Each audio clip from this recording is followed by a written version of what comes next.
안녕하세요. 네. 잘 주무셨죠? 여기 그 화면 좀 바꿔 주세요. 이번 주 안식일에는 참 많은 일들이 있었던 것 같습니다. 예, 많은 우리 교우분들이 이제 많은 일들을 당하셨는데 또 저 개인적으로도 금요일 날도 설교를 하게 되고 오늘도 또 설교를 하게 되고 또 생각하지 못했던 나와서 노래까지 부르는 전혀 상상할 수 없었던 일이 오늘 새벽 기도에 벌어졌습니다. 아무튼 뭐 이 이른 아침에 이렇게 다 같이 나오셔서 같이 말씀 연구할 수 있게 돼서 정말 감사하게 생각합니다. 자, 우리 오늘 여기 다시 제가 한번 해보겠습니다. 우리 그 오늘 말씀의 본문은요. 누가복음 15장입니다. 그래서 혹시 성경 있으시면 이제 펴서 보시고요. 제가 연결이 되면은 화면에 혹시 성경 구절을 띄울 수 있을지 한번 보겠습니다. 자, 누가복음 15장 11절의 말씀입니다. 누가복음 15장 11절요. 자, 제가 한번 읽어보겠습니다. 또 가라사대 어떤 사람이 두 아들이 있는데, 자 여기까지요. 자, 어떤 사람이 두 아들이 있는데, 자 그러면은 이 구절만 딱 들으시면 어떤 내용인지 아시겠죠? 어떤 내용이죠? 돌아온 탕자의 비유의 말씀입니다. 근데 우리가 성경에서 항상 보시면 예수님께서 비유를 말씀하실 때는 항상 어떻게 말씀하시냐면 어떤 사람, 어느 여자, 어느 남자가 있다 이렇게 얘기를 합니다. 이제 그렇게 말씀을 하시면 그것은 비유다라고 이제 이해를 하시면 돼요. 그래서 여기서 가라사대 어떤 사람이 이렇게 말씀하셨으니까 이제 비유의 말씀을 이제 시작하시는구나라고 생각하시면 됩니다. 그래서 어떤 사람이 있는데 두 아들이 있는데 이제 두 아들의 얘기가 딱 나와요. 이제 12절입니다. 12절에는 이제 그 둘째가 아비에게 말하되 아버지여 재산 중에서 내게 돌아올 분깃을 내게 주소서 하는지라. 제가 이제 화면을 연결하려고 했던 거는 그 성경 구절을 이제 띄우려고 했는데 지금 연결이 안 되는 것 같으니까 그냥 성경 말씀을 이제 그 성경을 그냥 보시면 될 것 같습니다.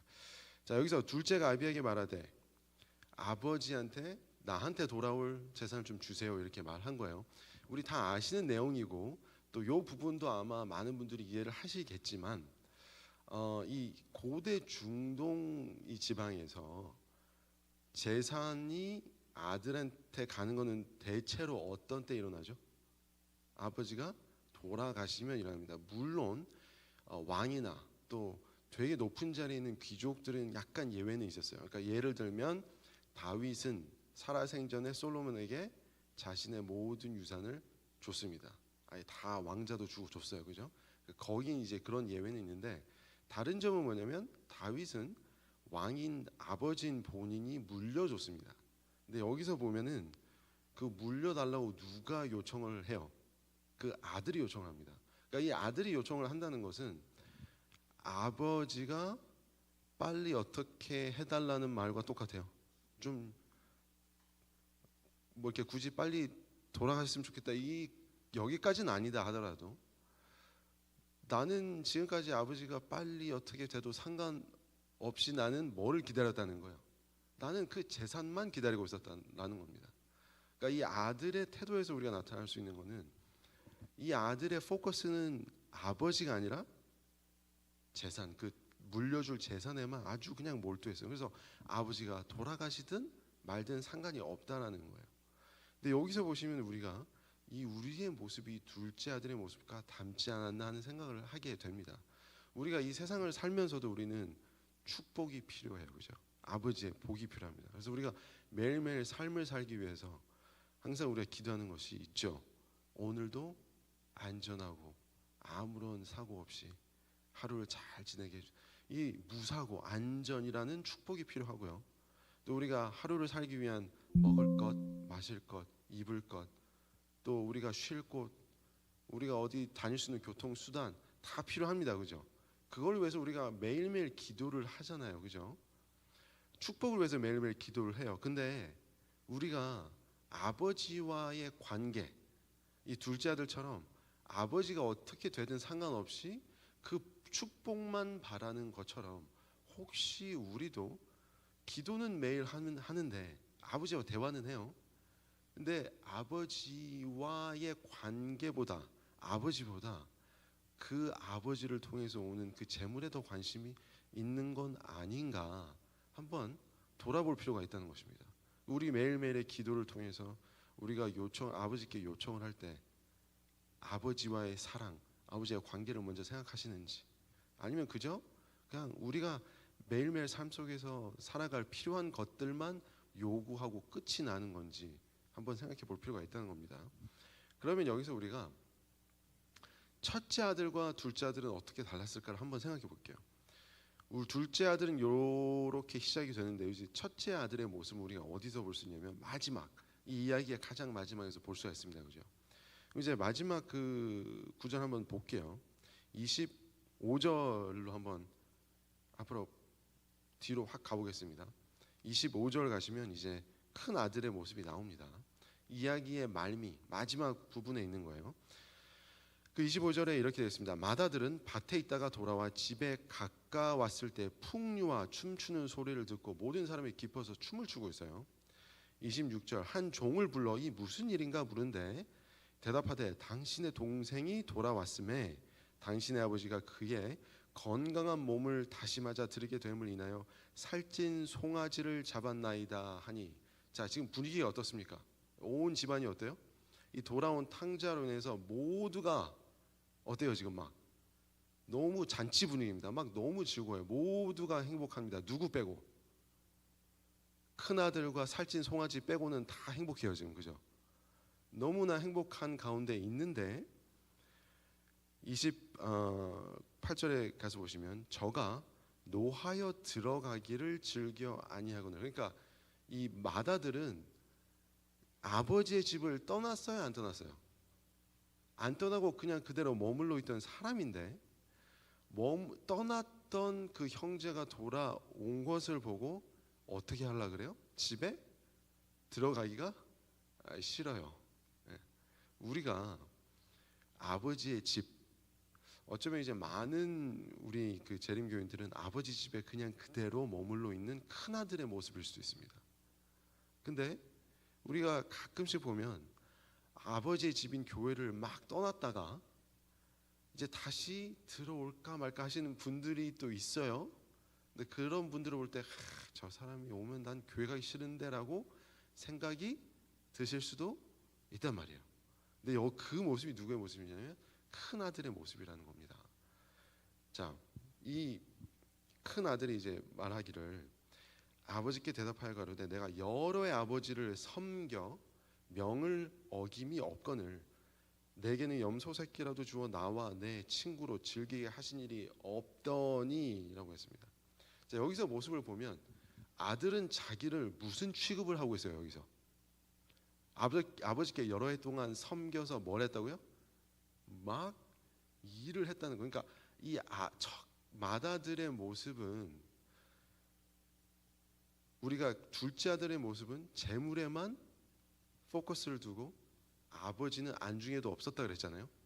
그럼 맏아들의 모습은 어떤가요? 맏아들은 아버지와의 관계가 돈독합니까? 여기서 맏아들의 포커스는 또 뭐예요? 맏아들의 포커스도 재물이에요. 재물. 다른 점이 있다면 둘째 아들은 그냥 가져가려고 그랬고 맏아들은 어떻게 하려고 그런 거예요? 그 집에 있으면서 뭘 하면서 아버지의 명을 따라서 그냥 하라는 대로 일을 막 열심히 해서 뭘 받으려고요? 재물을 받기 위해서, 유산을 받기 위해서. 그러니까 아버지를 사랑해서 그 집에 있었던 게 아니라 뭐 해서요? 재물을 받기 위해서. 그러니까 우리는 맏아들과 둘째 아들이 틀린 것 같지만 사실은 결론은 똑같은 거예요. 정말 불쌍한 아버지의 모습을 우리가 보는 겁니다. 여기서 이 아버지는 두 아들이 다 본인을 사랑하는 것이 아니라 본인의 재산을 위해서 그 재산에게 다가가는 그 방법이 다를 뿐이에요.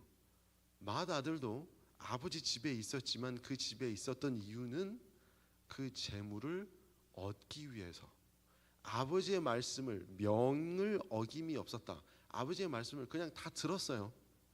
그 이유는 뭐냐? 재물을 얻기 위해서. 이게 우리의 모습이 아닐까 한번 생각해 보셔야 되는 겁니다. 맏아들의 모습, 우리 재림교인들, 우리 하나님의 십계명, 저 바깥에 다른 이 비재림교인들은 막 돼지고기도 먹고, 그죠? 저기 막 술 담배 하고 안식일도 막 어기고 저렇게 지내는 저 집 나간 형제. 우리는 어떻게 해요? 아버지 집 안에 있어서 십계명, 아버지가 하라는 그 말대로 다 지키는데 이렇게 하는 이유가 뭐냐 이거죠. 왜 이렇게 하느냐? 아버지가 주시는 축복, 그 재물만을 바라기 때문은 아닌지. 우리가 여기서 알아야 될 것은 이 첫째 아들, 둘째 아들 다 뭐가 필요해요? 아버지의 관계가 회복되어야 된다는 것을 우리가 알 수 있습니다.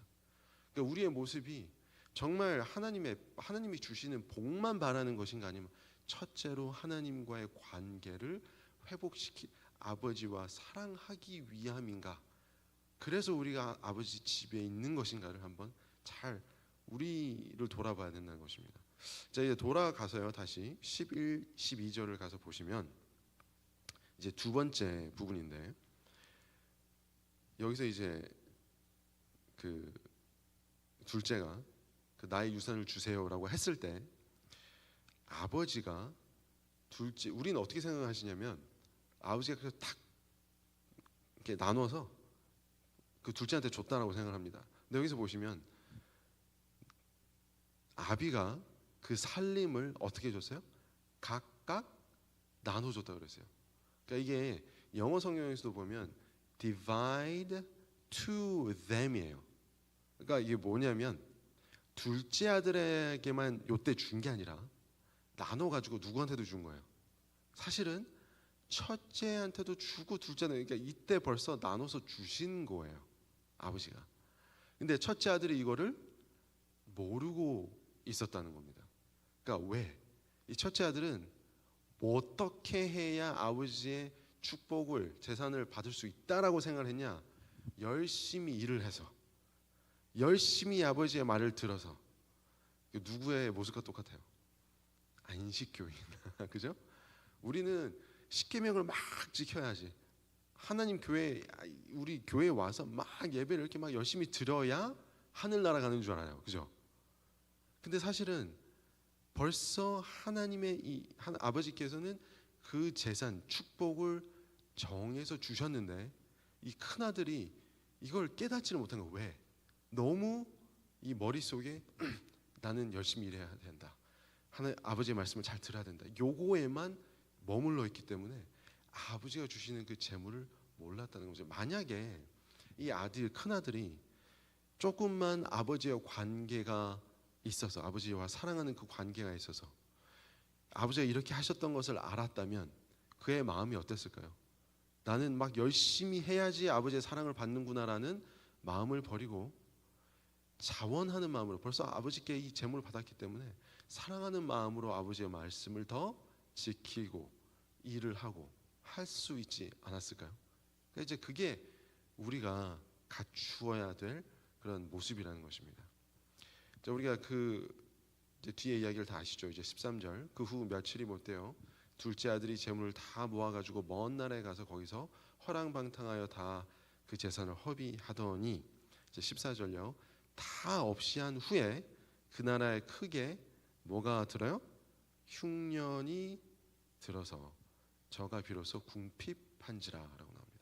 자, 우리 둘째 아들이 막 허랑방탕한 생활을 해서 아버지로부터 멀리 떨어져 나간 이 상황이었을 때 아버지께서, 우리는 흔히 우리가 이렇게 생각하죠.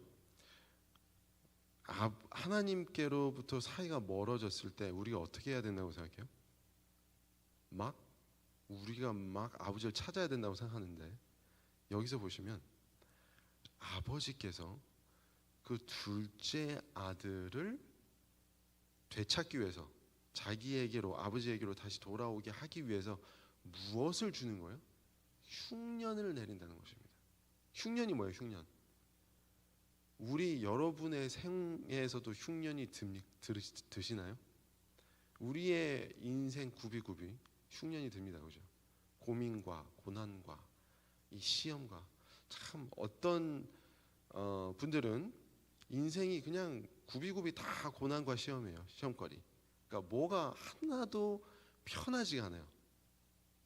어떤 분들은 그래도 편하게 사는데 뭐 하나가 계속 걸려 있어요. 그러니까 이게 뭔지는 사람마다 다 틀립니다. 그죠? 우리 자식 문제가 될 수도 있어요. 경제적인 문제가 될 수도 있고 건강이 문제가 될 수도 있고 아니면 그게 다 문제가 되시는 분들도 계시고 근데 우리가 인생을 살면서 이러한 흉년, 이러한 고민과 고난과 이러한 시험이 항상 다가오는데 이거 보니까 남녀노소를 불구하고 다 다가오는 겁니다. 이제 저희 아들이 이제 6살이 됐는데 이 아이가 얼마나 매일매일이 시험거리인지 본인의 인생이 너무 힘들대요. 뭐가 힘드냐? 학교를 내가 왜 매일매일 가야 되냐? 이제 1학년이 됐거든요. 아 너무 힘들다는 거예요. 공부하고 리딩하고 이게 너무 자기한테는 고민이라고 합니다. 그러니까 이 아이에게도 그 나이에 맞게 시험거리가 있는 거예요. 저는 제가요 10대 20대를 지나서 이제 30대 40대 딱 되면은 고민거리가 없어질 줄 알았어요. 저는 굉장히 잘 아무런 걱정 없이 살 줄 알았어요. 근데 30대니까 30대에 대한 고민이 또 따로 있고 40대가 되니까 40대 들어오는 또 나름대로의 또 시험이 너무 많아요. 그리고 저는 우리 아이가 태어났을 때도 내가 이 자식 때문에 골치 썩지는 않겠구나라는 생각을 했어요. 왜냐면 애가 너무 순하고 근데 벌써 지금 골치가 막 썩습니다. 제가 앞날이 지금 너무 걱정이 돼요. 제가 그래서 이런 거를 볼 때에 우리의 인생은 정말 왜 이렇게 시험거리가 많은가 정말 많아요. 근데 요때 우리가 이제 생각하셔야 되는 것 하나님께서 멀리 떨어져 간 하나님께로부터 자꾸 멀리 도망가는 나를 위해서 흉년을 나의 앞에 이렇게 보내시는 것이다 라고 생각을 하시면 마음이 한결 편해지실 것입니다. 그래서 우리의 인생에 이런 고민이 오실 때 막 이 고민을 없애게 해주세요 라고 기도하지 마시기 바랍니다. 우리 이런 그 설교를 제가 옛날에 들은 적이 있는데 어떤 다른 목사님께서 본인의 이제 그 자녀들이 저쪽 타 주에서 이제 공부를 하고 있는데 너무 힘들어요 뭐 하요 막 이렇게 얘기를 들을 때마다 기도를 한답니다. 이런 문제들을 없애주세요라고 기도하지 않고 이 아이들에게 더 큰 시험이 오도록 해달라고 기도를 하신대요. 왜? 그 시험으로 인해서 더욱더 하나님과 가까워지는 아이들이 될 수 있도록 기도를 한다고 합니다. 우리가 정말 사랑하는 사람이 있다면 그분들을 위해서 흉년이 들기에 기도를 하시라고 하는 겁니다. 힘들죠? 우리의 인생에서도 흉년이 들면 이 흉년을 좀 없애주세요라고 기도를 하는데 사실 그렇게 하지 말고 그 흉년을 통해서 그 시험과 고민과 이러한 거리를 통해서 우리가 더욱더 하나님과 가까워질 수 있는 기회를 하나님께서 주시는구나라고 생각하시면 되겠습니다. 자 15절요.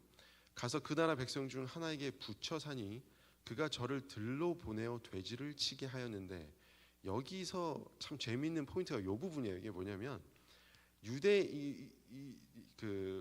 예수님이 그 비유를 말씀하실 때 유대인에게 하셨어요. 특히 듣고 있던 바리새인들도 있었거든요.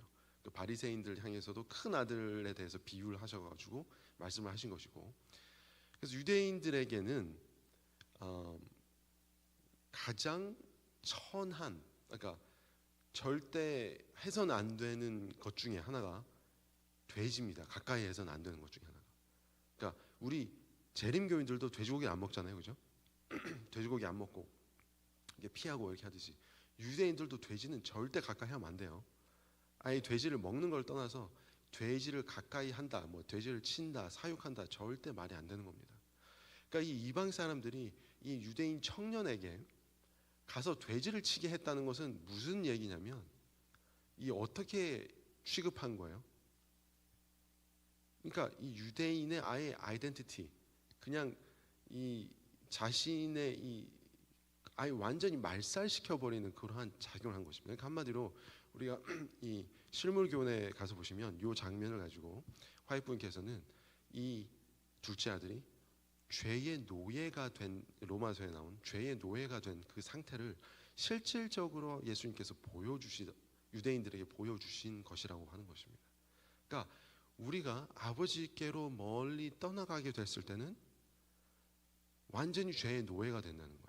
그러니까 이 둘째 아들이 화이트분께서 그 아버지 집에서 있는 속박, 그 규율과 법칙들, 아버지의 말씀이 너무 막 자신을 얽매이는 것 같아서 자유를 위해서 이렇게 집에서 나갔다라고 합니다. 근데 집에서 나갔는데 아버지의 그 속박에서 나가기 위해서 나왔는데 나오자마자 누구의 속박에 들어가요? 죄의 속박에 들어가게 되는 거예요. 그래서 설명을 화이트분께서 하시는 것은 우리가 오해하고 있는 것이 하나님의 그 법, 성경의 법을 떠나서 살면 우리가 자유롭다고 느끼지만 사실 그건 자유로운 게 아니라 죄의 속박에 들어간다. 그래서 우리는 하나님의 나라에 묶여 있거나 죄에 묶여 있거나 둘 중에 하나예요. 아무것도 둘 중에 하나를 선택해야 되는 것입니다. 근데 흔히들 우리는 하나님의 속박에서 나오면 죄에 자유롭다고 이제 오해를 한다고 하는 것입니다. 근데 사실은 그게 아니라 우리가 그렇게 천하게 여기는 돼지를 치게 되는 그러한 상황이 된다는 겁니다. 그래서 16절 가서 보시면 저가 돼지 먹는 쥐염 열매로 배를 채우고자 하되 주는 자가 없는지라. 돼지 먹이를 먹으려고 그래도 주는 자가 없대요. 그래서 이제 17절 이에 스스로 돌이켜 가로되 내 아버지에게는 양식이 풍족한 품꾼이 얼마나 많은고 나는 여기서 주려 죽는구나. 내가 일어나 아버지께로 가서 이르기를 아버지여 내가 하늘과 아버지께 죄를 얻었사오니 지금부터는 아버지의 아들이라 일컬음을 감당치 못하겠나이다. 나를 품꾼의 하나로 보소서 하리라 하고. 자, 우리가 17절로 다시 가서 보시면요, 마지막 부분에 뭐라고 되어 있어요? 나는 여기서 주려 죽는구나. 이 무슨 뜻이에요? 한마디로 그냥 우리 현대 언어로 나 지금 어때요? 상황이? 배가 엄청 어떻다는 얘기예요? 배고프다. 나 배 너무 고프다는 얘기예요. 우리가 자각을 할 때가 있습니다. 우리가 아버지께로 돌아가야 될 때 언제 돌아가야 되냐면 배가 고프실 때 돌아가야 돼요. 우리는 언제 배가 고플까요? 배가 고프다는 게 뭘까요? 뭐를 안 먹어서, 밥을 안 먹었으니까 배가 고프죠. 우리에게 밥이 뭐죠? 말씀. 그러니까 우리가 하나님의 말씀을 잘 먹질 않아서 배가 고플 때 우리는 어떻게 돼요? 아버지께로 돌아가야 된다는 것입니다. 근데 돌아가는데 여기서 뭐라 그러냐면 이제 아버지의 아들이 아니라 누구의 하나로 여김을 받겠다라는 거예요. 종의 하나로 여김을 받겠다라고 하는 거예요. 이게 뭐예요? 본인 자신이 아버지의 아들이었으나 이제 어떻게 돼요? 한 단계 더 낮아지는 모습을 볼 수 있습니다. 그러니까 본인이 이제 아버지께로 돌아가기 위해서 나의 자신을 낮추는 모습을 볼 수 있어요. 자, 그럼 여기서 단계별로 한번 요약을 해보시면요, 우리가 아버지께로 돌아가는, 우리가 이제 아버지와의 관계가 소원해지고 우리 하나님 아버지께로 떠나 있을 때 아버지께로 다시 돌아갈 수 있는 단계가 4단계가 나옵니다. 첫 번째 단계, 하나님께서, 아버지께서 우리에게 뭐를 내려주세요? 흉년을 주시는 겁니다. 흉년. 우리 인생에 고민과 고난과 시험거리를 내려 주신다는 겁니다. 그 시험거리를 통해서 우리는 그 다음에 어떻게 하게 돼요? 죄를, 우리가 이제 보시면 위에 18절에 가서 보시면 내가 아버지께 죄를 얻었사오니 죄를 고백하는 모습이 나오게 되는 거예요. 그러니까 이 우리 인생에 나오는 이 고민과 고난을 통해서 우리가 배가 고프다는 것을 인식을 하셔야 돼요. 그게 두 번째 단계예요. 그러니까 하나님의 말씀으로 돌아가시는 것. 이게 이제 두 번째 단계입니다. 그리고 세 번째 단계는 그것을 통해서 우리가 죄를 고백하게 되는 것입니다. 죄를 고백하는 것이 3단계고 그 죄를 고백함으로써 무엇이 이루어지느냐? 우리의 모습이 한 단계 낮아지는 겸손의 단계로 나가는 것입니다. 이것이 아버지께로 나가는 이 단계예요. 근데 여기서 보시면 우리 아버지께서 주시는 건 딱 하나밖에 없어요. 뭐예요? 흉년. 흉년이 딱 주어지면 그 다음 단계부터는 누구의 몫이에요? 우리의 몫입니다. 그래서 우리에게 고민거리가 주어질 때, 시험거리가 주어질 때 사도 바울께서 기뻐하고 이 고민과 이 시련을 막 감사하게 생각하라고 하잖아요. 이것은 왜냐? 우리가 아버지께로 돌아갈 수 있는 기회를 아버지께서 주시는 것이기 때문에. 그래서 여러분께서 어떠한 고민거리가 있을지 모르겠습니다만 그러한 고민을 지나가실 때마다 무엇을 이제 그 다음 단계로 가셔야 돼요. 배가 고프다라는 단계로 가셔야 됩니다. 그래서 아버지의 말씀으로 다시 돌아가는 그러한 상황을 만드셔야 돼요. 우리가 흔히들 이런 경험을 많이 하셨을 거예요. 부부싸움을 하시거나 아니면 뭐 가족들 간에 이제 불화가 있거나 할 때 제일 먼저 뭐가 되질 않아요? 성경 보고 기도하고 하는 일이 제일 너무 힘들죠. 잘 안 되죠. 그게 이제 두 번째 단계인데 그게 너무 힘든 거예요. 그래서 우리는 누가 싸우거나 막 안 좋을 때 기도해서 뭐해? 성경 봐서 뭐해? 이게 굉장히 많이 우리가 생각하는 오해의 모습인데 이 단계를 뛰어넘으셔야 돼요. 그러니까 우리 애가 그러한 고민이 있을 때 우리 자식하고 막 대판 싸웠어요. 부부싸움을 대판했어요. 그럼 이제 당장 무엇이 이제 이루어져야 되냐면 배가 고프다. 하나님의 말씀으로 돌아가셔야 돼요. 하나님 말씀으로 돌아가시게 되면 그때 우리의 마음속에서 우리의 죄를 자복하는 고백하는 일이 벌어지게 된다는 것입니다. 근데 우리의 죄를 고백하게 되면 그때 이제 우리의 모습이 우리가 겸손해지는 그런 단계까지 나아간다는 거예요. 그래서 이런 단계를 다 밟았을 때 드디어 하나님께로 다시 돌아갈 수 있게 된다는 것입니다. 그래서 20절에요. 이제 아버지께로 돌아갑니다. 21절, 22절로 가시겠습니다. 22절. 아버지는 종들에게 이르되 제일 좋은 옷을 내어다가 입히고 손에 가락지를 끼우고 발에 신을 신기라. 자, 이러한 단계를 거쳐서 이 아들이 탕자가 이제 아버지께로 돌아왔을 때 아버지께서 가장 먼저 해주시는 일이 아버지의 옷을 입히시는 겁니다. 우리 실물교훈 다시요. 실물교훈에 보시면 이 부분에 관해서 이제 이렇게 화이프님께서 말씀하십니다. 이 비유에는 탕자의 잘못을 견책하거나 조소하는 장면이 전혀 없다. 그 아들은 자기의 과거가 용서함을 받고 잊어버린 바 되었으며 영원히 그의 죄가 도말되었다는 것을 느낀다. 우리가 죄가 도말되었다. 우리의 죄가 없어졌다는 것은 이제 이렇게 이해를 하시죠. 예수님의 의의 옷을 우리에게 입혀주신다. 아버지가 그의 옷을 이 탕자에게 입혀주신 이 모습을 가지고 이 탕자는 어떻게 느꼈다고요? 자신의 과거의 잘못, 과거의 죄가 완전히 용서가 되었다는 것을 느꼈다고 했습니다. 우리가 그러한 마음을 느끼고 싶지 않으십니까?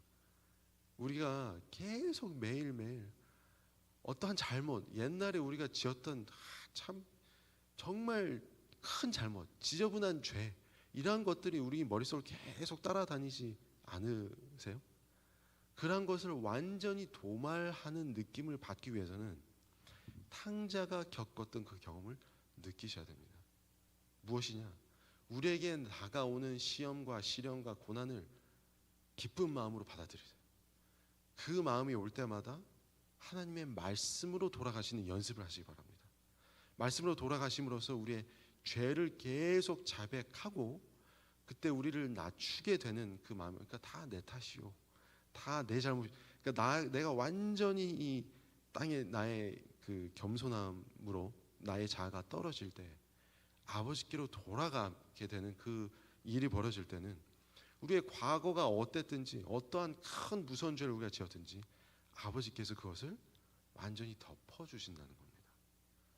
우리가 여러분께서 어떠한 죄를 가지고 있든지 아버지께서는 그 죄를 다 도말해 주시는 그러한 아버지시기 때문에 그러한 아버지를 생각하시고 이 탕자와 같이 매일매일 삶에서 이런 단계를 밟아가는 여러분과 제가 됐으면 좋겠습니다. 말씀 마치고 이제 기도하시도록 하겠습니다. 사랑과 은혜가 많으신 우리 하나님 아버지, 저희들이 매일 삶을 통해서 아버지로부터 계속 멀리 떨어져 나와서 도망가는 그러한 일을 하고 있는지 모르겠습니다. 그럴 때마다 아버지께서는 저희들의 주목을 끌고 저희들이 다시 돌아오기를 원하셔서 우리에게 시련도 주시고 흉년을 주시고 이러한 고난을 주실 때 우리가 그 고난을 불편해하고 힘들어하기만 하는 것이 아니라 그 고난을 통해서 아버지께로 돌아가는 이 탕자와 같은 그런 모습이 될 수 있도록 인도하여 주옵소서. 그러한 모습으로 우리가 돌아갈 때 우리가 어떠한 잘못을 저질렀던 그 잘못을 견책하시는 하나님이 아니라 그 잘못을 그냥 덮어주시고 완전히 씻어주신다는 그 아버지를 우리가 믿고 아버지께로 계속 매일매일 다시 돌아가는 한 걸음 한 걸음을 밟는 우리 모두가 되게 인도하여 주옵소서. 이 모든 말씀 예수님 이름으로 간절히 기도드리옵나이다.